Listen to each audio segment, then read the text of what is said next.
टीपीएनओडीएल विरोध में तातिले ठिका कर्मचारी बेआईन छटई को विरोध कर आनंदपुर उपखंड केशदुरापाड़ सेक्शन ऑफिस सम्मुखें नाराबाजी सहित प्रतिवाद कर कर्मचारी माने।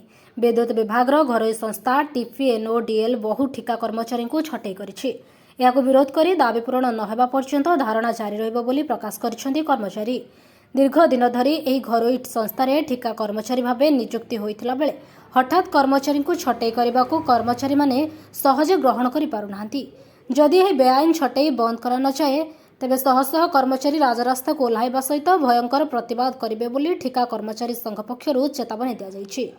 आज आम केशवाल सेक्शन फाटक सम्मुख बैचु टाटा पावर एग्नेस्ट आम धारणा देचु कहीं आम बीए कर्मचारी मान से छटई कर बिना दोष से परिश्रम बल आम लोक मान सेवा जोगे देचु किंतु पिला कौन भूल न थी छटई कर आम घोर निंदा करचु एवं टाटा पावर को आम नवेदन करचु से आम जो छटई दाबीटा को प्रत्याहार करूँ ना तो आम राजरास्ता आहरी प्रतिवाद करूँ और बेले पड़े आहरी तीव्रतर करूँ।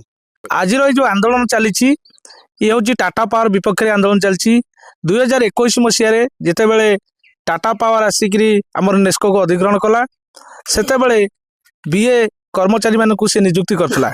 जो बीए कर्मचारी मानक से विभिन्न कार्य क्षेत्र में लगेइथिला सेमानकर दक्षता एवं सुफल कार्य जोगु आज टाटा पावर अग्रगति शीर्ष में पहुंची।